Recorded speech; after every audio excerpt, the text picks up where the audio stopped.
Los Invencibles de América es un homenaje a aquellos héroes que llevaron a cabo la mayor hazaña jamás conocida por la humanidad. A través de sus páginas, el lector entrará en un mundo de aventuras, amores, luchas y traiciones donde descubrirá a los conquistadores de cada país de la actual América. Conocerás la increíble gesta de Hernán Cortés, el arrojo de Francisco Pizarro, la gallardía de Hernando de Soto, la inteligencia de Malinche, la maldición de Moctezuma, la fortaleza de Cabeza de Vaca o el sueño de El Dorado. El mejor modo de conocer a estas increíbles aventuras y a estos personajes es entrar en su página web www.elgrancapitanediciones.es y pedir que nos envíen el libro cómodamente a casa. Descubre cómo los españoles forjaron la mayor nación mestiza del mundo, Hispanoamérica. Apoteósico regreso de la selección española de fútbol a Cataluña después de 18 años de ausencia.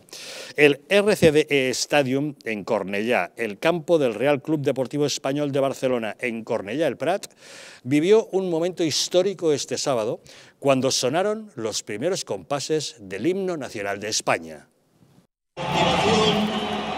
Escucharemos el himno nacional de España.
De esta impresionante manera se iniciaba el amistoso que enfrentaría a las selecciones de España y Albania, que los nuestros, por cierto, ganaron por 2-1.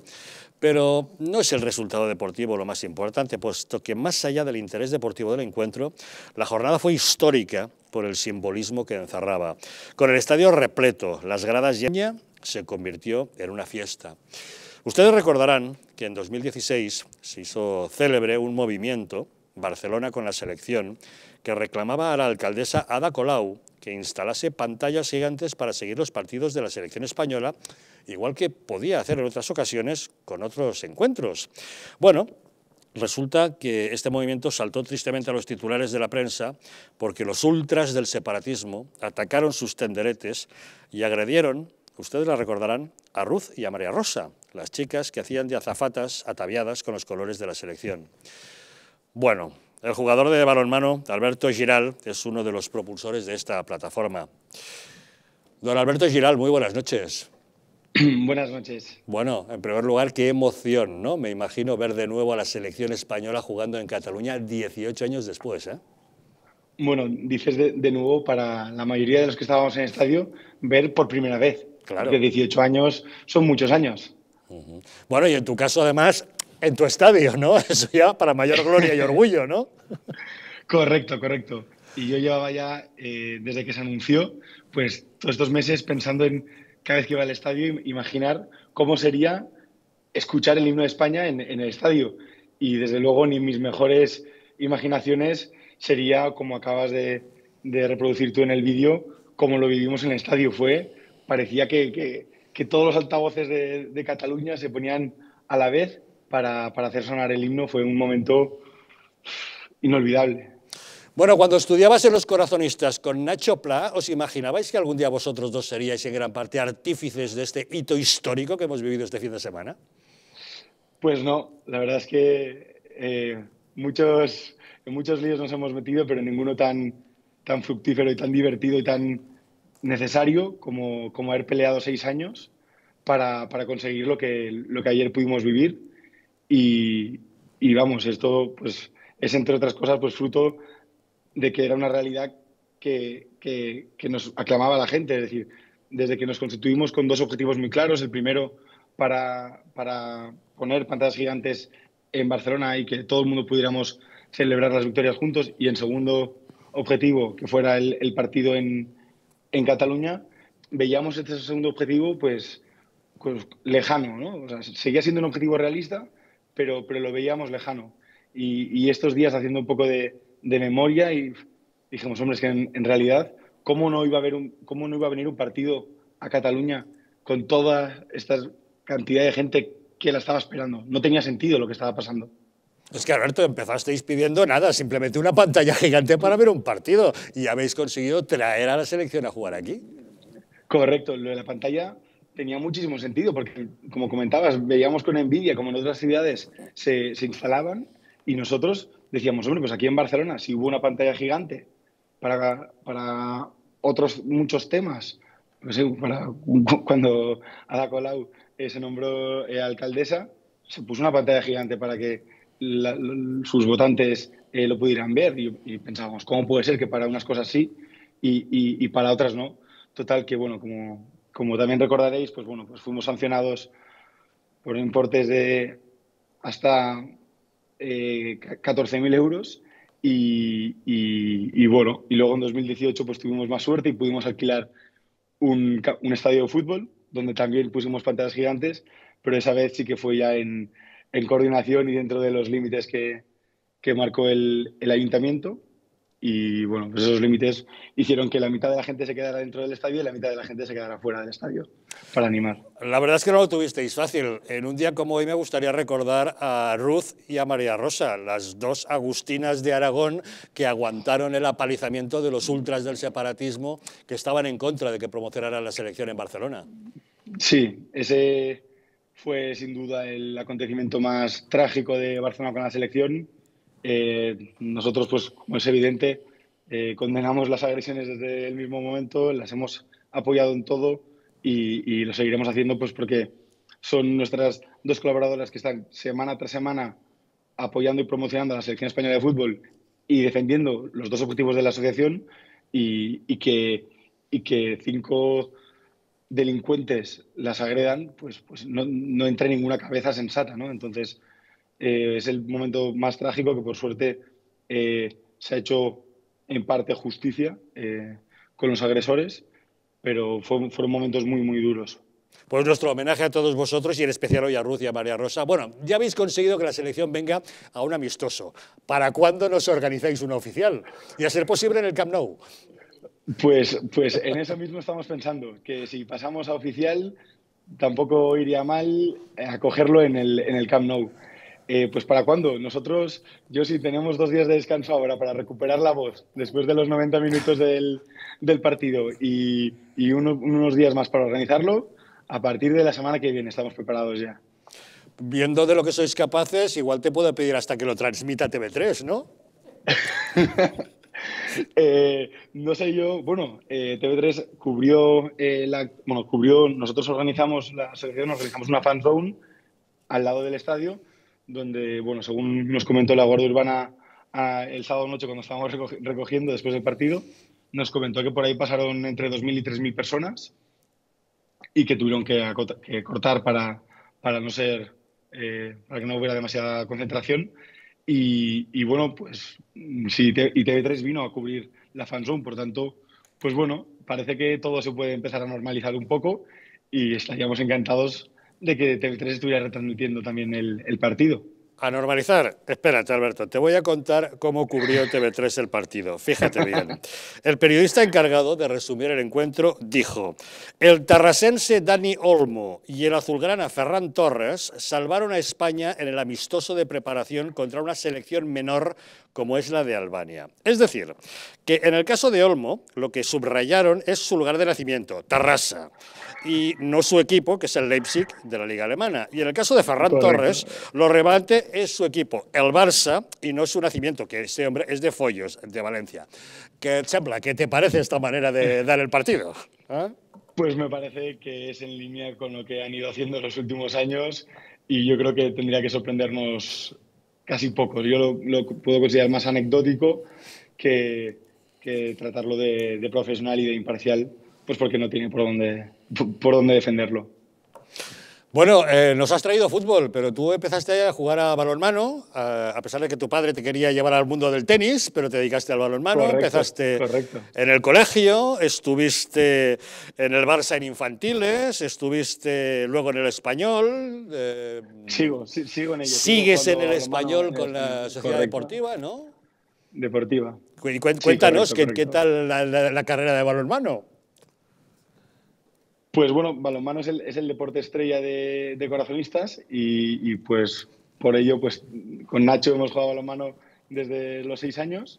Con Nacho también compartí filas en el Barça y pues desde hace 5 años juego en el Español, que es desde su constitución. Las secciones deportivas de Español se fundaron para volver a tener esas secciones que se tuvieron en el pasado, como fueron pues la de baloncesto, la de hockey, la de vóley femenino y pues bueno, aprovechando que estaban retomando esos deportes que se habían tenido, esas secciones, pues junto con unos compañeros más decidimos montar la sección de balonmano, que aunque no existe históricamente, no había motivos para no organizarla y empezamos en la categoría más baja, porque por normativa deportiva es donde hay que empezar y ahora mismo pues estamos en la máxima categoría catalana, esperando a dar el salto ya a categoría nacional.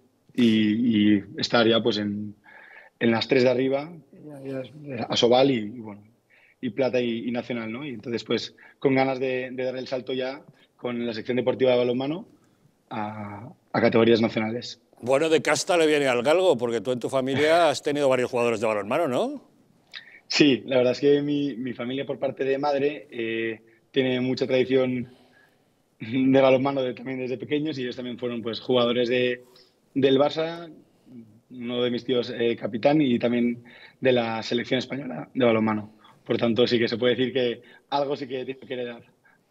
Bueno, y por si no estuvieras bastante ocupado, tengo entendido que durante la pandemia también organizaste y capitaneaste toda una campaña para reparto de mascarillas en residencias de ancianos. Sí, a las 2 semanas de que nos encerraran a todos en casa, pues y viendo la problemática, bueno, la cantidad de problemáticas que había, ¿no? Una de ellas que costaba de cubrir era el tema de los EPIs, el material sanitario para todas las personas que estaban ahí dando soporte en hospitales y nos dimos cuenta de que en las residencias de ancianos no le estaba llegando pues este material sanitario y entonces pues decidí organizar un conjunto de voluntarios que junto con material que conseguí agrupar de campañas de crowdfunding, comprar material, un grupo de voluntarios y nos pusimos a hacer batas para auxiliar de enfermería en residencias de ancianos.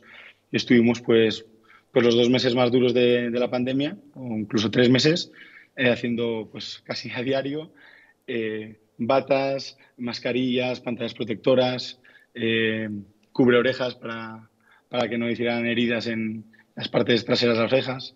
Y estuvimos ahí 3 meses al pie del cañón, día tras día, intentando ayudar en lo que fuera necesario. Alberto, los catalanes no tenemos más remedio que estarte agradecidos por lo que habéis hecho. Habéis conseguido traer de vuelta la selección española a Cataluña, donde se la echaba tanto de menos, lo cual me hace pensar, ¿habéis tenido algo que ver con traer el Juan Sebastián Elcano también hace unos días al puerto de Barcelona? No.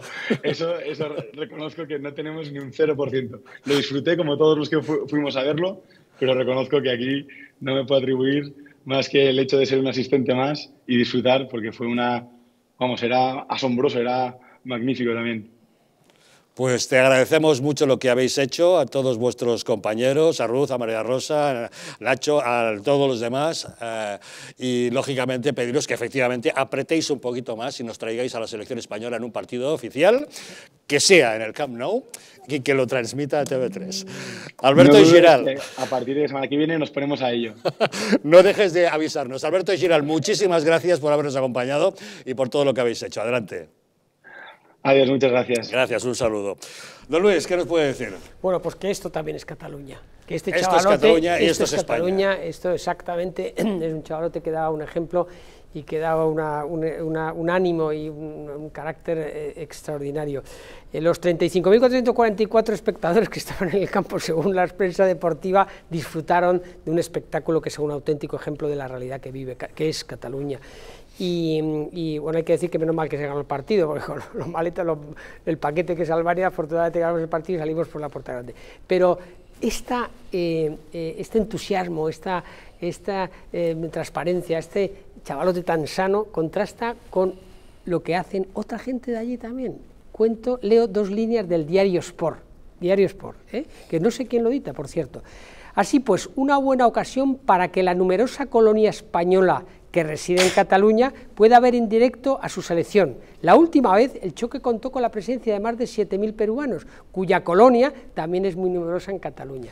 Eso es una vergüenza, una vergüenza que hablen de colonia española en Cataluña. Esto es impresentable. Esto es un diario que se vende en Cataluña, que se escribe en castellano, como lo veis, sí. Y es absolutamente impresentable. Es muy pro-Barça, es muy culé, sí. Bueno, pero aunque sea culé, que hay muchos culés que no dicen estas barbaridades. Pero esto es una barbaridad. Es que cuidado, es que en el Barça, que es un magnífico equipo de fútbol, lamentablemente hay intereses que rebasan el fútbol y que se utilizan políticamente. Sin duda. Y hay directivos en el Barça, no sé quién, ni por qué, ni de qué manera o con qué subvenciones, convierten lo que debería ser un equipo de fútbol de todos los catalanes y por tanto de todos los españoles, que hay muchos aficionados fuera de Cataluña al Barça, lo convierten en una herramienta política como esa. Sin duda, sin duda. Por eso esperemos que no tardemos otros 18 años en volver en un partido oficial, como bien comentabas, Javier, y además al Nou Camp. Bueno, esa declaración que has leído es el resumen de toda la consigna independentista, hacerte sentir extranjero en tu propio país. Y no solo eso, sino convertirte además en ciudadano de segunda. Y el ejemplo de Albert Giral y de jóvenes como los de Sacabad son verdaderamente una auténtica esperanza para este país, para España. Sin duda.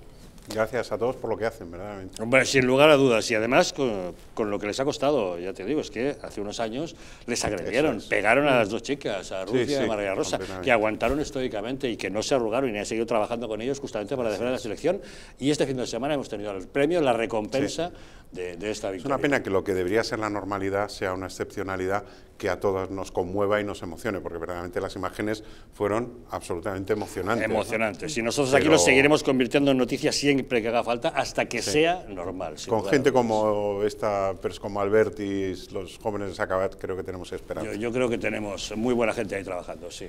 Bueno, yo creo que esperanza siempre la hay, lo digo como catalán, lo digo como catalán, que nos gusta pelear, y nos gusta pelear todos los días, sobre todo por la Cataluña española y por España en Cataluña, o sea, porque para nosotros Cataluña es toda entera, es España, o sea, es que no nos pueden quitar eso, porque ¿qué van a hacer? ¿Nos van a echar a nosotros o qué quieren hacer con nosotros? Pero bueno, a mí yo me quedo con la preciosidad de la bandera nacional con el fondo de Barcelona. Es que es una preciosidad, ¿no? Yo con la gente de Sacabad, pues me acuerdo cuando pegaron a las chicas, ¿no? Fue bueno, una barbaridad, ¿no? Cómo se puede agredir por lo que ahora llamamos un delito de odio, cómo se puede agredir además a 2 chicas, ¿no? Y esto es el independentismo, ¿no? Y el independentismo también es Laura Borràs, ahí la tenemos, malversación, que también coincide, malversación, falsedad documental, prevaricación.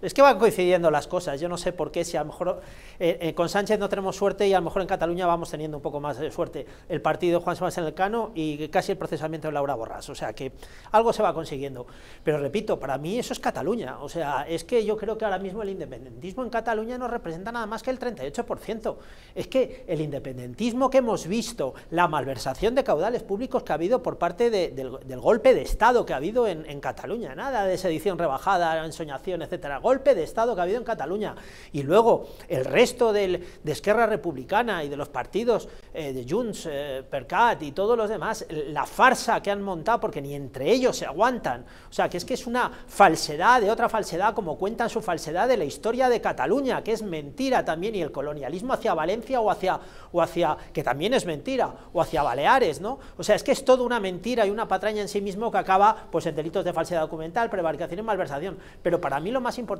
es la gente. Yo me quedo con la gente, con los que conocemos, que están allí, que ojo, que a muchos se les ha multado por rotular en castellano, por llevar una bandera nacional, por montarnos en un taxi y no querer llevarnos desde la estación de Sants a los juzgados, y no querer llevarnos un tío... Te recuerdo, Fernando, que hoy justamente entraba en vigor la obligatoriedad del 25% del castellano en los colegios catalanes, y a fecha de hoy ya dicen que no tienen intención de respetarlo, y es más, Aragonés dice que va a organizar como una consulta entre los centros educativos y se va a tirar como un mes para hacerla, es decir, sabiendo que hoy era ya obligatorio cumplir eso. Porque mienten también, porque la lengua vernácula del lemosín, y es que como son unos indocumentados y no saben ni lo que hablan, la lengua vernácula del lemosín y de los dialectos que había en Cataluña fue el español, porque es un derivado del latín y era fácil hablarlo, y precisamente por eso se habla español en Cataluña.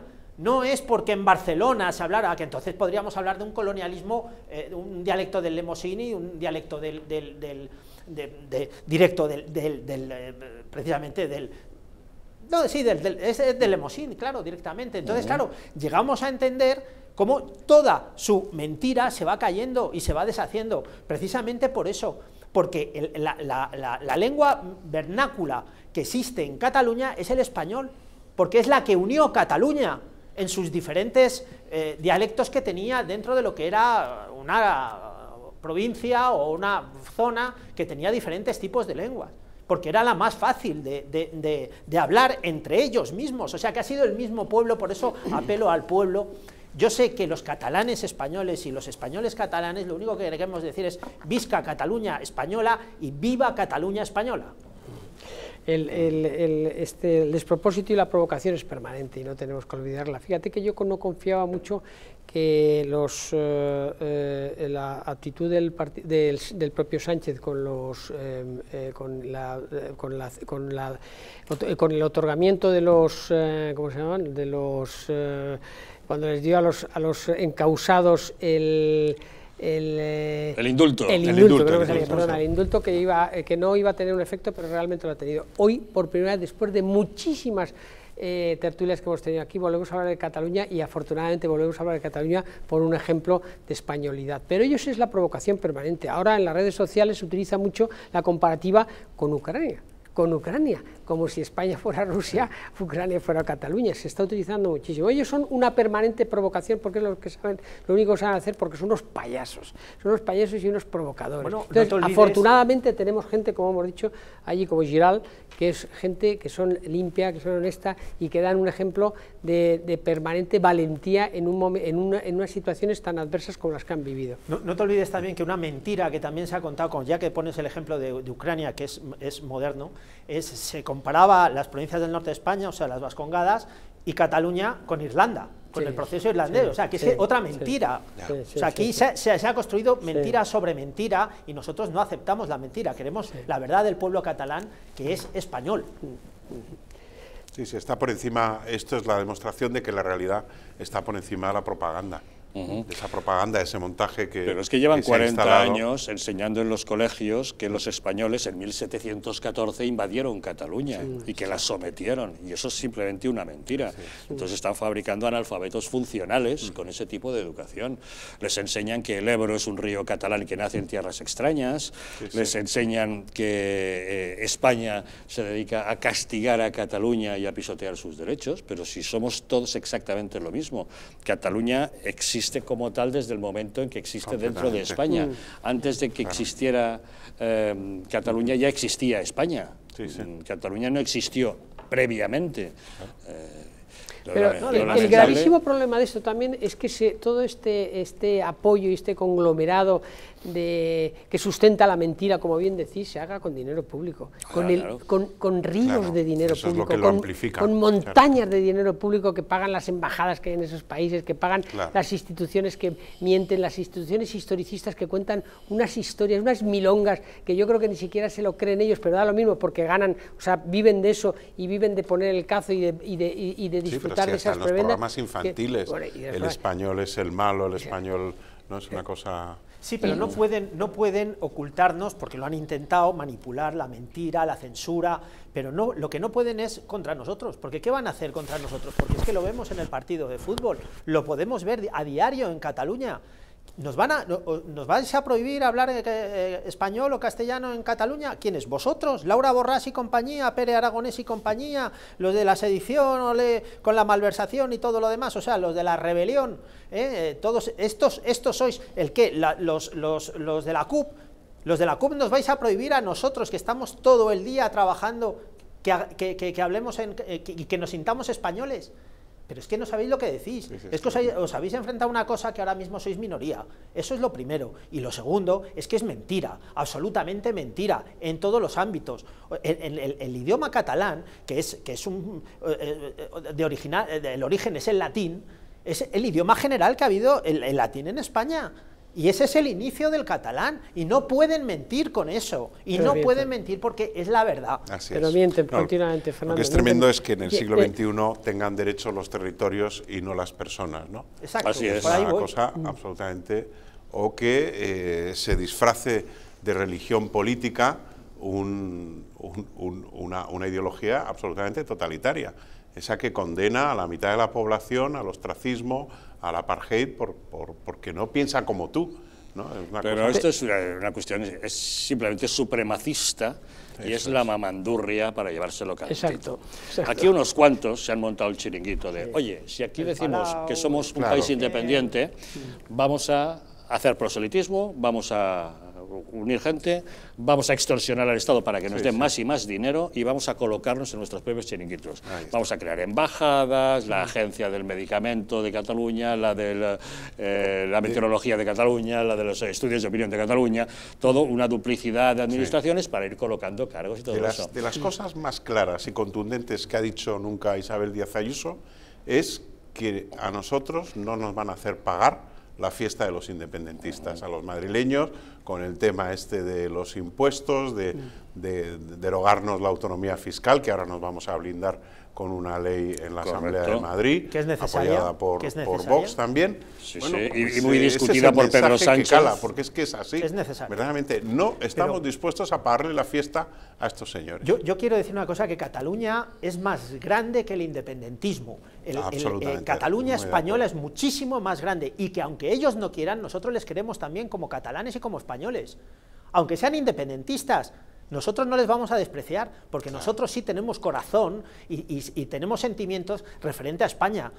Ellos caben en Lo único que queremos es que dejen de enredar, bueno, eso claro, que dejen de discriminar, y alguno de la cárcel, y que dejen de dar la tabarra, y que aquellos que decían Madrid nos roba, España nos roba, eran esos conspicuos apellidos de la burguesía catalana que acabaron en la cárcel, unos cuantos de ellos, justamente por llevarse los billetes en bolsas de basura a Andorra, ¿no?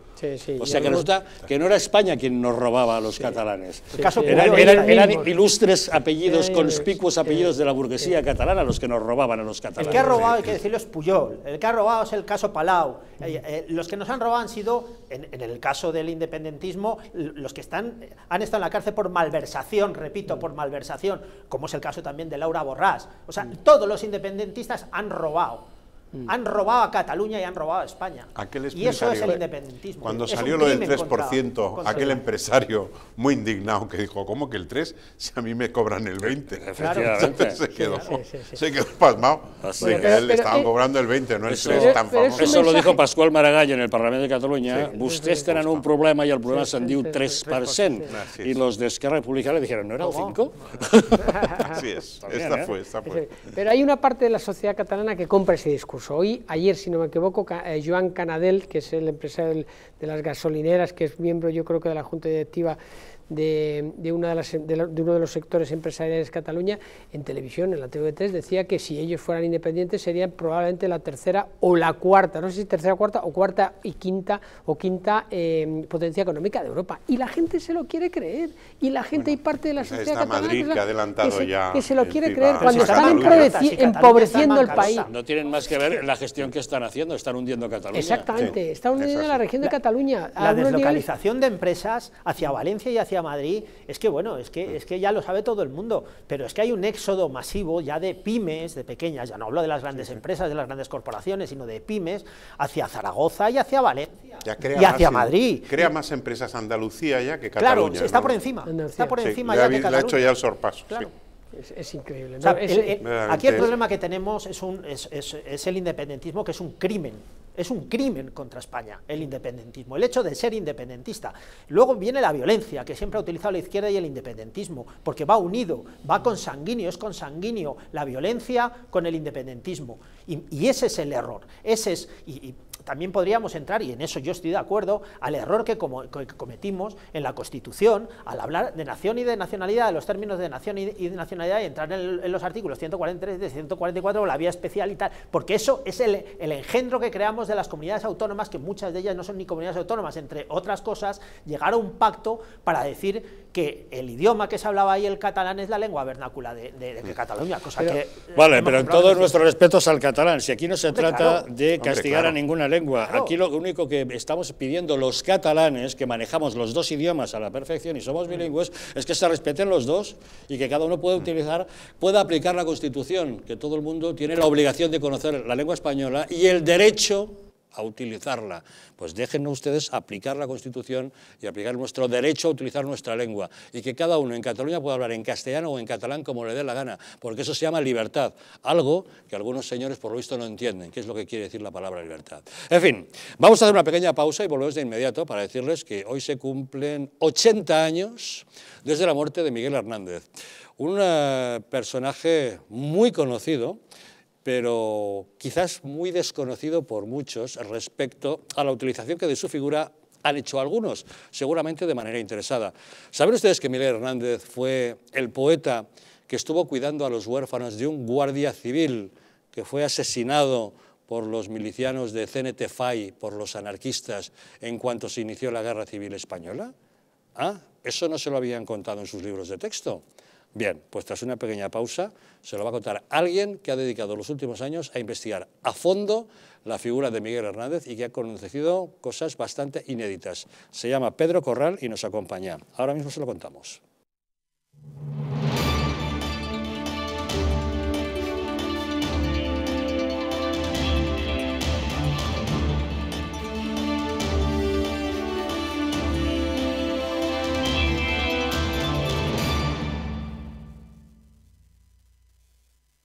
Si quieres que tu casa sea el lugar más seguro, libre de virus, bacterias y sustancias nocivas, Bioenergy es la solución. Con su sistema de filtrado, el más potente del mercado, y su sistema de ionización, conseguirás que en tu casa estés como en plena naturaleza. Si tienes problemas de asma, alergias, EPOC, mala circulación o descansas mal, llama al teléfono de Bioenergy y te informaremos. Además, estamos con precio de lanzamiento de un 50% de descuento. Sí, lo has oído bien, un 50%. Bioenergy, mejora tu salud y la de tu familia. La presencia del colágeno en la composición de huesos, piel, ligamentos, cartílagos y tendones es imprescindible para frenar su deterioro. Sin embargo, a medida que envejecemos, su producción se reduce. Colacel Antiox de Mundo Natural combina en una misma toma colágeno hidrolizado puro, antioxidantes, ácido hialurónico y vitamina C, que contribuye a la formación normal de colágeno. Haz del tiempo tu gran aliado. Colacel Antiox.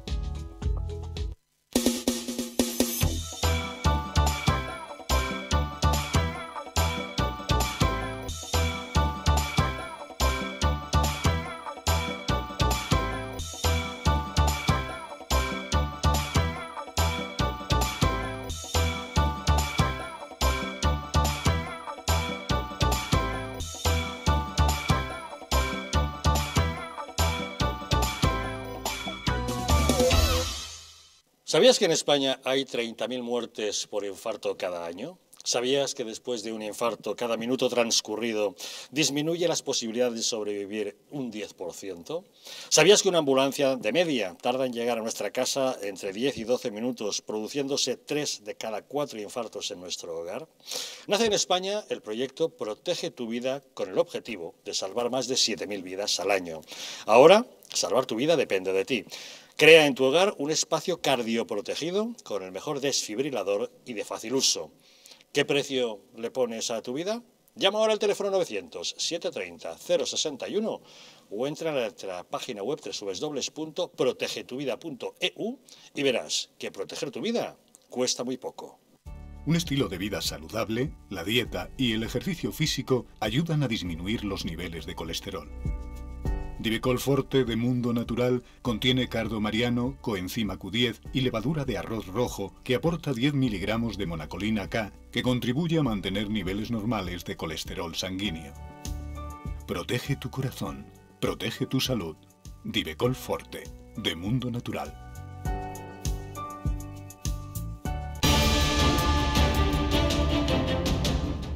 ¿Estamos en un auténtico Estado democrático o estamos en una partitocracia? Porque este programa se hace para ustedes. La ciudadanía está quedando atónita a lo que estamos viendo. Vamos a ver cosas que nunca se imaginarían. Lo que ha pasado en España demuestra que Falconetti no es tonto. Que la democracia, ¿qué es lo que es, amigos? El imperio de la ley. Esta izquierda rancia lo que quieren es exterminar todo aquello que no piensan exactamente igual. El castigo va a ser terrible para todos los partidos. Recuerden que no les engañen, porque la verdadera libertad consiste en estar bien informados.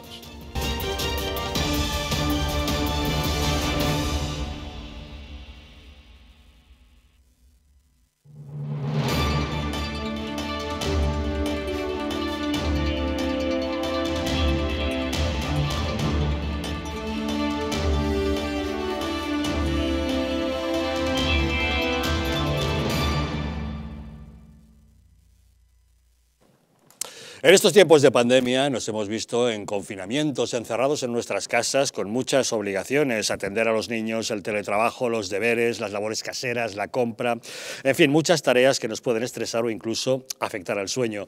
Por eso hoy te presentamos Calm Plus de Mundo Natural, un complemento a base de 2 aminoácidos esenciales como L-triptófano y L-treonina y una sustancia activa como L-teanina. Una combinación que Calm Plus complementa con nutrientes como la nicotinamida y la piridoxina que contribuyen al funcionamiento normal del sistema nervioso y a la función psicológica normal, y que además ayudan a disminuir el cansancio y la fatiga y mejoran nuestro estado de ánimo.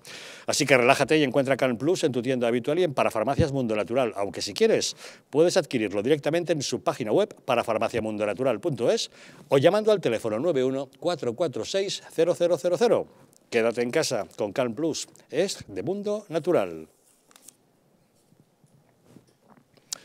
Hoy, justamente hoy, se cumplen 80 años de la muerte del poeta Miguel Hernández en la prisión de Alicante. Y hoy hemos sabido que el escritor se esforzó durante y después de la Guerra Civil en proteger del desamparo a la familia de su mujer, Josefina Manresa, cuyo padre, que era guardia civil, fue asesinado por las milicias anarquistas en la localidad alicantina de Elda al inicio de la contienda. Hemos conocido este detalle porque el periodista y escritor Pedro Corral ha publicado en su blog una investigación a fondo del suceso con testimonios inéditos que revelan los hechos. Manuel Manresa Pamies, de 47 años, fue asesinado el 13 de agosto de 1936, 4 semanas después de iniciarse la guerra, a manos de milicianos de CNT y FAI. Un cabo y 5 agentes perdieron la vida, entre ellos el guardia de segunda clase Manresa. La investigación de Pedro Corral nos desvela también los pormenores de la muerte del poeta, de la que hoy, como les decimos, se cumplen 80 años. Don Pedro Corral, menuda investigación ha hecho usted para descubrir la verdad es que cosas. La figura de Miguel Hernández es conmovedora de todo punto, no solo por su extraordinaria obra poética, sino por la inmensa dignidad personal de la que hizo gala en toda su corta vida, ¿no? Y bueno, yo llevaba muchos años con el asesinato del padre de Josefina Manresa en la cabeza, pero es verdad que hasta noviembre de 2020 no tuve ya el primer expediente sobre lo que había ocurrido, que era un consejo de guerra contra uno de los que se decía que había participado en el asesinato. Vamos a ubicarnos. El asesinato del guardia civil deja a Josefa Maruenda Ruiz, viuda, con 5 hijos, entre ellos Josefina, de 20 años. Que son Josefina con 20 años, Manuel con 16, si no me equivoco, Concepción con 12 y Gertrudis con 9. Desde el primer momento, esto sucede el 13 de agosto, parece que corre el rumor en Elda de que las fuerzas de la Guardia Civil allí concentradas van a utilizar la orden de ir al frente, de marchar al frente para pasarse a los sublevados. Es un rumor que no se confirma y lo que desencadena es el apresamiento de los guardias civiles destacados en Elda y su asesinato a sangre fría por milicias de la CNT y FAI en el centro del pueblo. Manuel Manresa cuentan que había salido del cuartel a hacer un recado, precisamente por la orden de marchar al frente, o seguramente querría dejar alguna cosa arreglada o despedirse de su familia. El caso es que se refugia en un café cuando se entera que han detenido a sus compañeros y parece ser que es al primero que asesinan, lo sacan del café y lo matan en la calle. Bueno, esto impacta absolutamente en Miguel Hernández. ¿Estaba Miguel Hernández ya casado con Josefina? No, era su novia. Eran novios por el tiempo. Era su novia. Él había estado en los primeros momentos del golpe militar en Madrid, pero había vuelto a Orihuela y allí se entera del asesinato de su futuro suegro, del padre de su novia. Y lo primero que hace es escribir a José María de Cosío, con el que estaba colaborando en la redacción de la Enciclopedia de los Toros, para pedirle a ver si Espasa-Calpe puede pagarle la mitad del sueldo para quedarse en Orihuela y cuidar de la familia del guardia civil asesinado. Ahí ya se ve, desde el primer momento, al principio de la guerra, ya una cosa que va a ser una preocupación constante de Miguel Hernández, que es no dejar desamparados a la viuda y a los huérfanos de Manuel Manresa. A lo largo de toda la guerra, y muy dramáticamente después de la derrota republicana, va a pesar mucho en la decisión de Miguel Hernández de no exiliarse, pese a su compromiso con la República. Para no abandonar a la familia. Eso es, para no dejar abandonada a la familia. Su amigo Morla Lynch, que era el encargado de negocios de la Embajada de Chile, le había prometido darle unas divisas para que él pudiera marcharse a Chile. Pero la respuesta que le da es, primero quiero ir a Orihuela a ver si puedo llevarme a mi mujer y a mi hijo, a Manuel Miguel, el primogénito había fallecido un año antes, en el 38, con 10 meses, Manuel Ramón, y le dice que espere a ver si puede llevarse a su familia y a ver si puedo dejar arreglado el futuro de los hermanos de Josefina, de los 4 pequeños que habían quedado también huérfanos. Bueno, pues esa decisión le lleva a buscar trabajo después de la guerra, siendo una persona significada en el bando republicano, como comisario de cultura, como comisario político. Había empezado como zapador, cavando trincheras, eso hay que recordarlo, en el 5º Regimiento. Pero él se abstrae de esa amenaza que puede pesar sobre él por su compromiso con el bando republicano y lo único que piensa es en conseguir trabajo para dar de comer a su familia, por supuesto, a Josefina y a su hijo, pero también a los otros 4 huérfanos. Intenta, gracias a la ayuda de amigos suyos, falangistas, algunos de ellos, conseguir trabajo en Madrid, no lo consigue. Se va a Sevilla, tampoco lo consigue. Se va a Cádiz y ya ahí tampoco, y decepcionado decide irse a Portugal. Debemos decir que tras la derrota de la República, sus camaradas del Partido Comunista le dejaron tirado como una colilla. Sí, tuvo que recurrir a amigos falangistas para que le ayudaran. Eso es. Hay una anécdota que cuenta José Luis Ferris en su biografía, que es apasionante.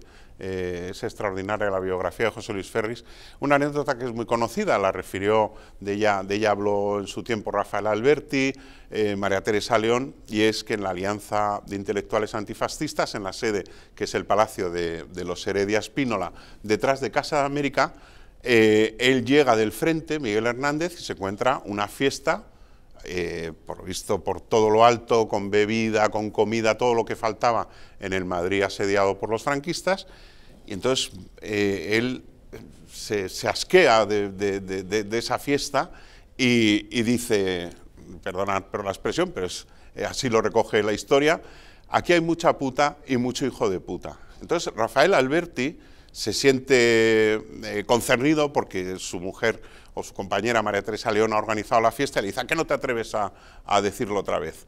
Y dice, coge una tiza y en una pizarra que había lo deja escrito. Lo ve María Teresa León, se ofende de tal manera que le da un bofetón a Miguel Hernández que lo tira al suelo. Eso es lo que refieren Ferris y otros autores como el momento de ruptura de Miguel Hernández con, digamos, gente de peso en el Partido Comunista, ¿no? Y tiene que ver mucho, sí, con que muchos dirigentes comunistas salen al exilio, además precisamente desde la provincia de Alicante, pero parece ser que nadie se acuerda de Miguel Hernández. Miguel Hernández, después de la guerra, pasa un terrible calvario por las cárceles franquistas, llega a estar en más de 10, se va cogiendo de todo, una neumonía en Palencia, una bronquitis en la de Ocaña, el tifus en otra, y llega a la de Alicante, ya se casa por la iglesia porque se lo exigen.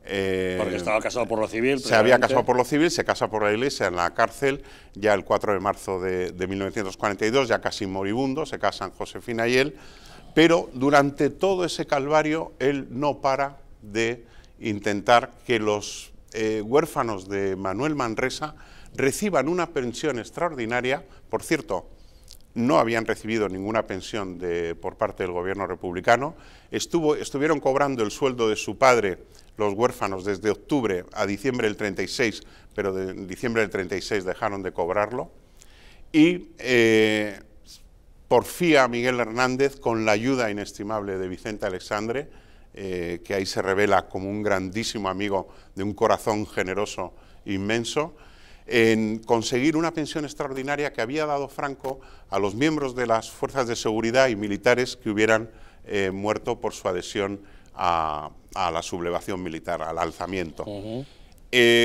Bueno, después de 4 años, desde el año 39 que envían la primera solicitud para conseguir esa pensión, que eran 1.550 pesetas anuales en concepto de pensión alimenticia. Tú fíjate si hubieran podido tener esa ayuda, tanto él y su hijo y Josefina como los cuñados, ¿no? Pero vamos a recordar cómo murió Miguel Hernández hace hoy justamente 80 años en la prisión de Alicante. Miguel Hernández muere de tuberculosis, que ya se le había manifestado durante la guerra, pero en las condiciones durísimas, cruelísimas, que él va viviendo en ese, como llamaba él, turismo carcelario, lo llamaba así irónicamente, pasando de prisión en prisión, en unas condiciones pues verdaderamente durísimas, sin la alimentación adecuada, la medicación.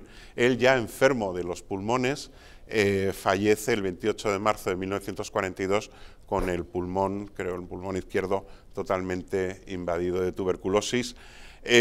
Hay una siniestra intervención de un vicario de la Catedral de Orihuela que le pone como condición para sacarle a un sanatorio antituberculoso que renuncie a sus ideales y que firme una declaración de adhesión al nuevo régimen, y él se niega con una dignidad y una coherencia absolutamente admirable, pensara lo que pensara, pero es verdaderamente admirable. Él dice que no está dispuesto a dejar de ser el mismo.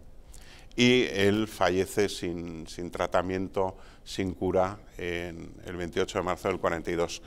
Lo más tremendo es que la pensión extraordinaria, después de 4 años del laberinto burocrático, con Vicente Alexandre moviendo cielo y tierra para conseguir esa pensión, el Consejo Supremo de Justicia Militar, que era el que decidía si se daban las pensiones o no, rechaza la solicitud de los huérfanos de Manuel Manresa, porque dicen que él no murió por la causa, digamos, por el movimiento. Pero, contradictoriamente, le entrega esa pensión a 2 guardias civiles asesinados el mismo día y en el mismo lugar, el mismo acto, que él. El cabo y los 5 guardias, él era uno de ellos. Y le asesinan pues los anarquistas de CNT-FAI justamente pensando que se van a pasar al bando nacional. Él es verdad que los compañeros incluso de Manuel Manresa decían que era afecto al movimiento, que no podía con el tema de los rojos y de tal, pero a pesar de ello, el régimen franquista le niega la pensión a los huérfanos. ¿Por qué? ¿Por su relación con Miguel Hernández? Yo tengo esa sospecha, y uno de los que la formula abiertamente es Vicente Alexandre. El propio Vicente Alexandre escribe una carta a Josefina en el año 43, algún sin alma ha debido interponerse en esto, porque si no, no tiene ningún sentido que no hayáis recibido esa pensión, ¿no?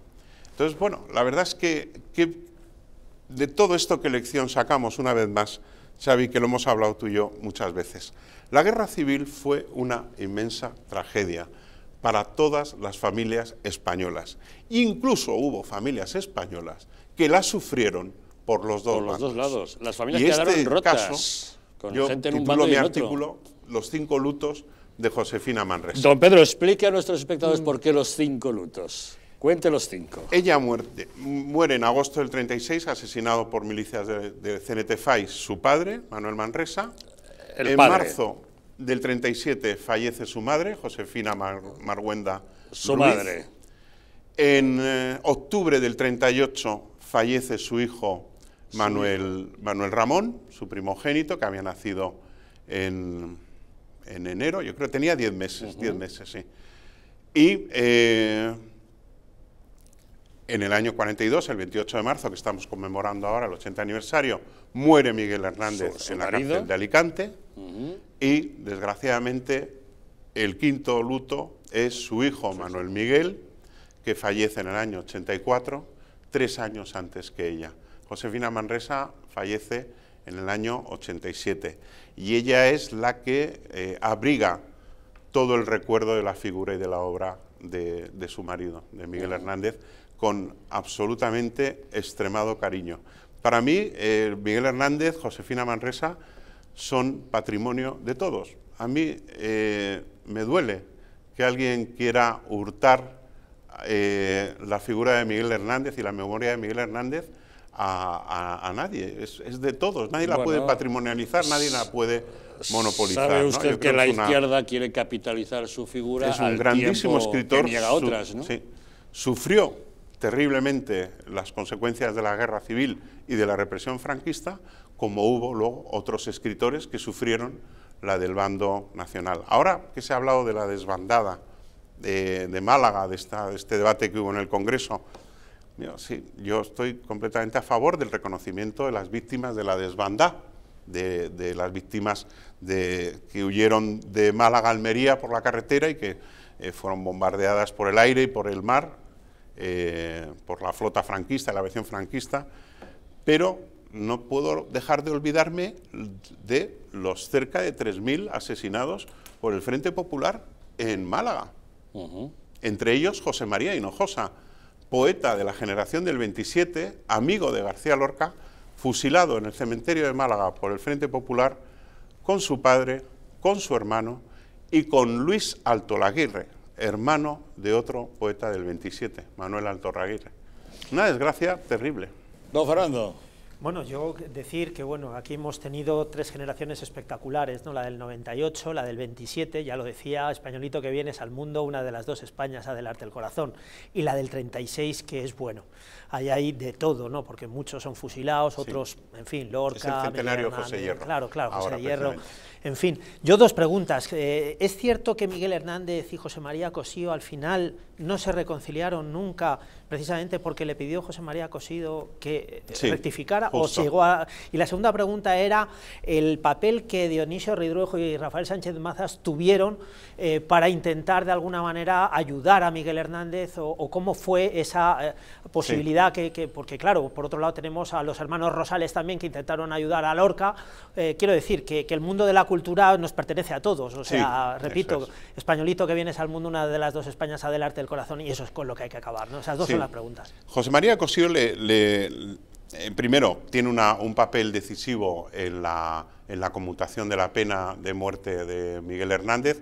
Le juzgan en enero del 40 en el juzgado de especial de prensa por ser escritor y tal, y consigue la conmutación visitando con Sánchez Mazas y Eugenio Montes al general Varela, que era ministro del Ejército.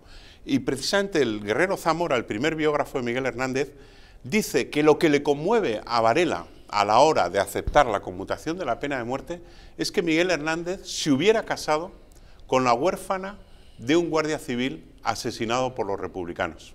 Fíjate. Luego, José María de Cosío tiene un papel absolutamente sorprendente en una liberación de Miguel Hernández que se produce el 15 de septiembre del 39, es decir, a él le han detenido en la frontera portuguesa en abril, bueno, pues en septiembre le dejan libre, y cuando llega el juez militar al Consejo de Guerra el 7 de octubre, donde van a juzgar a Miguel Hernández, le comunican que no, que le han dado la libertad. Y entonces se organiza una operación de búsqueda y captura y le detienen en Orihuela visitando a los padres de Ramón Sigé, de su gran amigo al que está dedicado la elegía, vamos, enternecedora elegía a Ramón Sigé. Pues ese detalle con los padres de Ramón Sigé es el que le lleva a ser detenido, delatado y detenido de nuevo, ¿no? La distancia con Cossío, sí, era que Cossío le estaba pidiendo, como otros muchos intelectuales, también falangistas, José María Alfaro también está ahí, le piden, claro, que haga una declaración. Que se retracte de sus ideales políticos. Claro, de adhesión al nuevo régimen, y él se vuelve, él se niega otra vez, no quiere saber nada, no, es que no quiero dejar de ser yo, ¿no? Es muy impresionante. Si hubiera sobrevivido Miguel Hernández a su precaria salud debido a ese turismo penal carcelario que desafortunadamente tuvo, ¿crees que nunca se hubiera exiliado, que hubiera permanecido en la España franquista? Es muy difícil responder a esa pregunta. Yo le veo exiliándose, sí, seguramente. ¿Y llevándose a todos sus cuñados? O dejando solucionada como era su preocupación, si les dejo... ¿Por qué? Porque tenía muchos amigos, por ejemplo, Carlos Morla Lynch, posiblemente le hubiera llevado a Chile, o le hubiera invitado o animado a salir de España, ¿no? Pasó con mucha gente que al final pudieron salir. Joaquín Maurín, que es un dirigente del POM, sale de la cárcel en los años 40 y el régimen le permite exiliarse y se queda toda la vida, creo que viviendo en Nueva York, ¿no?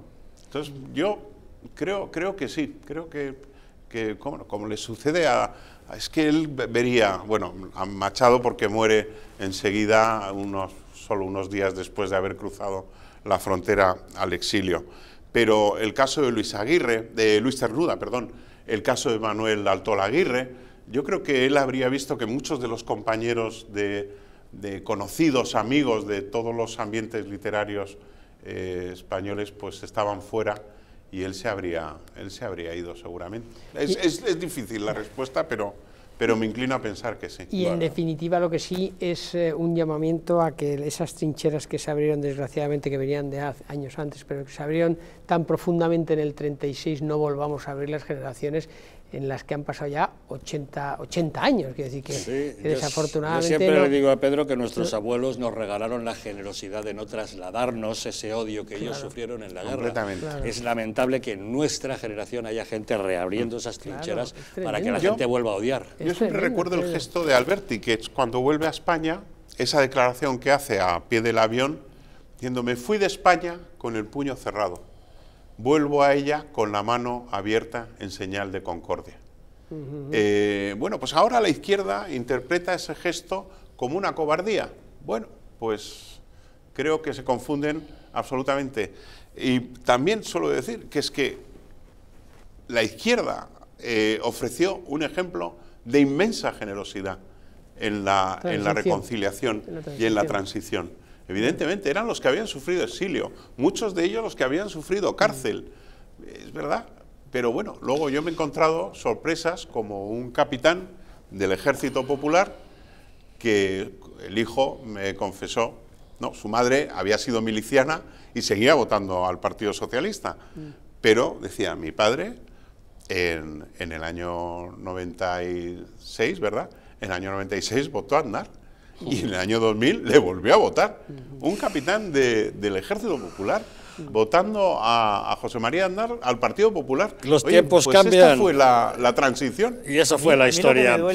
Don Pedro Corral, muchísimas gracias. Enhorabuena por este profundo estudio que nos arroja mucha luz sobre la figura. La verdad es que me ha emocionado mucho indagar en esa historia. Quedaba por escribir, se hablaba, claro, en las biografías de de Miguel Hernández, se habla del asesinato de su suegro, pero este tema de la pensión y de su preocupación por sus cuñados huérfanos, verdaderamente... Pues esperamos a que salga la película de Los 5 lutos de Josefina Manresa, igual que vimos a Sánchez Mazas con Soldados de Salamina yendo al cine también, bueno, gracias a Javier Cercas. Sería una película que reuniría mucho la verdad de esa guerra civil. La verdad es que se podría aportar muchísimo más. Enhorabuena por ese trabajo y gracias por recordarnos justamente hoy, 80 años después de su muerte, la figura de Miguel Hernández. Gracias. Muchas gracias, don Fernando Martínez Dalmau, por haber estado con nosotros. Gracias, Luis Magán, también por acompañarnos. Javier. Gracias también a todos ustedes un día más por estar con nosotros, pero no se vayan lejos, que ahora les dejamos con la película. Esta noche, Historia de un policía, una película en la que Alain Delon hace de un policía realmente especial, ni lleva armas y hasta los malos se dedican a darle las gracias por lo bien que se porta con ellos, pero se enfrenta a un criminal que es todo lo contrario, un malvado, lo encarna Jean-Louis Trintignant y resulta que ambos tendrán que enfrentarse en un duelo fratricida. ¿Quién ganará? Se lo dejamos, no le reventamos la película, que disfruten de ella, que nosotros les esperamos mañana nuevamente aquí, en Los Intocables.